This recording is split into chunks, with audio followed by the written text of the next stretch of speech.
Hello everyone, today I'm going to talk about fluency. I often get questions from our YouTube followers, what is fluency and how they can improve their fluency score. It's a very common question and there are a lot of rumors and misunderstandings about fluency score. Is it all about how fast you speak? Is it about your ability to speak without any break in between at all? What is it actually? And how does it affect your score as well? Is it really important to be fluent in the exam? And how fluent is good enough for a score of 79 and above? These are the things we'll be talking about in detail in today's video. So let's get it started. Now, regarding fluency, of course, I have heard many stories from students. I have heard stories of students who have scored only 30 in fluency, sometimes only 10 in fluency, and sometimes students who have scored 90 in fluency and despite that only scored, let's say, 57 in speaking and so on. So what fluency is all about and how is it scored and how can you expect to get good score in fluency? Before we talk about any of them, let's talk about a few misunderstandings about fluency. A very common misunderstanding about fluency is it's the speed of your speech. I have heard some ridiculous stories about the tricks which can increase your fluency score. And one of them in particular is this. You have to take a deep breath in, and then start speaking without taking any breath in between. And if you do this, you get this score. And I have also seen many students doing this as well. Now, there is nothing funnier than this, I think. I have never done anything like this. I have never asked any of my students to do this. And despite that, 17,000 students so far have already got their score. So I don't think there is any merit to this suggestion that you have to take a deep breath in and then start speaking at a full speed. Because fluency itself is not about a speed. And then the other thing is, if you take a break in between, then you lose the score. Again, it's not about not taking break at all. There are other things that you have to keep in mind, which we'll be talking in detail just shortly. But remember, before you listen to anyone about the advice they give you for fluency, it's better you first look at what Pearson is telling you about this.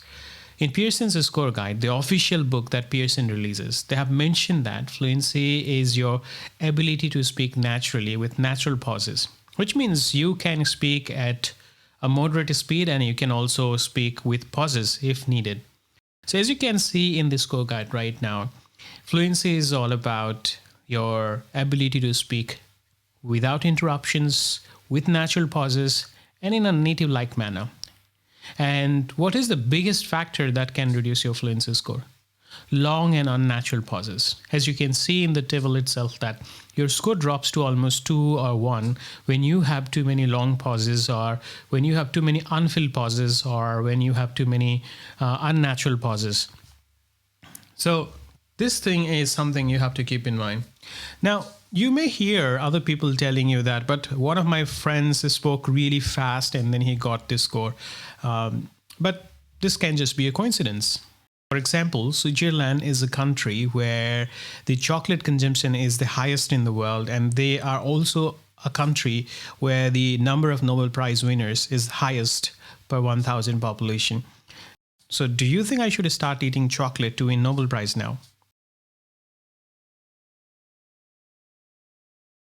Sometimes when two things happen together, it doesn't mean that one of them is causing the other. It can just be a mere coincidence, or maybe both of them are happening at the same time without any reason. And if based on that you start formulating your strategies, you'll only be wasting your time and you will also have to rely on luck, coincidence.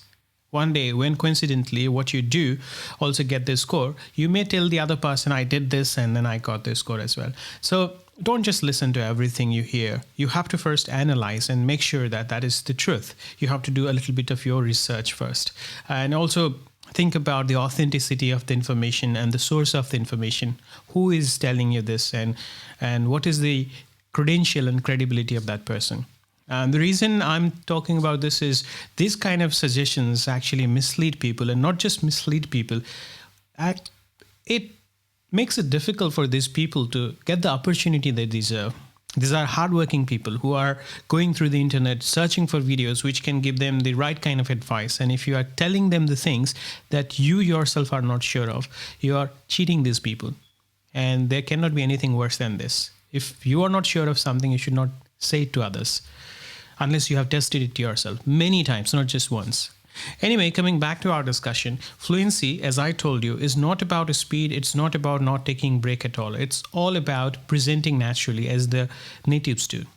So I did one experiment myself to find out what happens to your overall score when you speak really fast and when you try to speak at a normal pace as you normally do. And with the help of this experiment, I was able to discover that fluency is not about how fast you speak, and your score actually drops when you speak too fast. Let's have a look. Most countries are affected by labor migration. In many rural places, the traditional extended family has been undermined by the need for family members to migrate to towns as an economic necessity. Migration, therefore, presents a major challenge everywhere to social and economic policy. Now let's find out how much score I will get from this attempt. The system is analyzing my score and it will soon show me how much score I should get with this. You can see my phoneme score is 97%, that is the accuracy of my pronunciation, and my overall score in PTE would be 90 or in IELTS would be 9.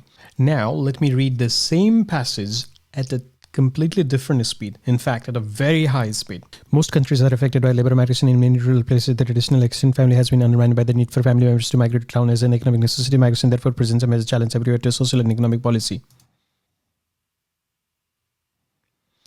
So now you can see that my score has actually dropped to 44, and you can also see that my overall accuracy has also dropped to 79%.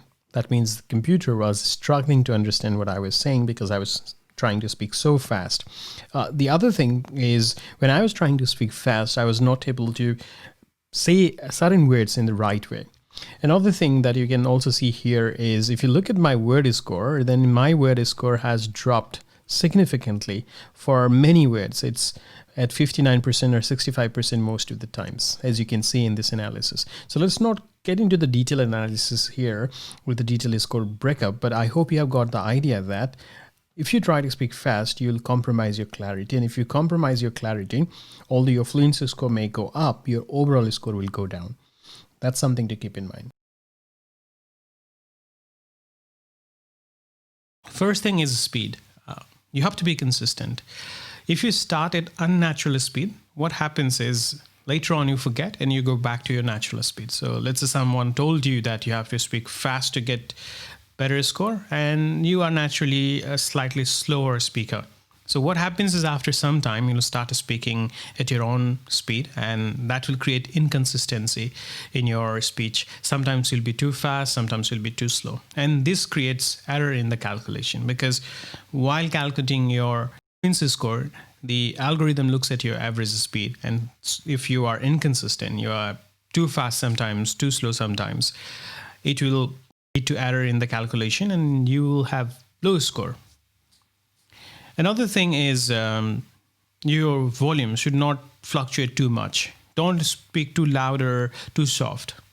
Try to maintain the same volume with natural intonation. Stress on the words which are important, de-stress on the words which are not important, but don't speak too loud or too soft. Too much fluctuation again will create error in the calculation and it will lead to problems in your exam. And the next thing is, in speaking, it's really a good idea to use a template because it makes it easier for you to present your information without thinking much about the structure and content, or you can focus more on the content you have on the screen or you heard in the recording, and your presentation will be smoother. Template should you use? Any template that makes it easy for you to speak without any problem. You can speak without any pronunciation error or without hesitating. As long as you have that template and you have practiced, it's fine. Just make sure that you have some relevant content from the question as well. Other than that, you don't really need to worry too much about template. Just avoid one mistake. While using the template, some students tend to speak faster because it's a memorized answer, so you don't really have to think much. So people have a tendency of saying, they give a diagram don't speak like this because you are still doing your speaking test. So present it as if you're explaining it to someone with natural intonation, with pausing, natural pausing and phrasing as needed. Don't make the mistake of just blotting out everything in one go. It will actually hamper your score. Then sometimes what happens is, despite all the practice and everything, you may get stuck at some point and nothing may come in your mind. You may have a blackout. In such cases, it's always a good idea to click next and go to the next question. As you have already seen yourself, that long pauses tend to reduce your score in fluency. It's not a good idea to get stuck at one point for too long. Just move on to the next task. And overall, what I'm saying is natural is better. The more naturally you speak, the better you score in the exam. If you have problem in your natural speech, you need to fix it. If you have problem in your fluency itself, that means your natural fluency itself is not that good, then you need to get help with that. And for that, you can get help from us. We are offering online classes to students who cannot join our face-to-face classes. You can go to romanptonline.com and start your preparation for free. At any time you want to upgrade, you can do so without any problem. If you like this video, please hit the like button and share it with your friends. If you don't want to miss the videos in the future, then please hit the subscribe button and click on the bell icon. I hope you have learned something from today's video. I'll see you soon with the next video. Have a good time.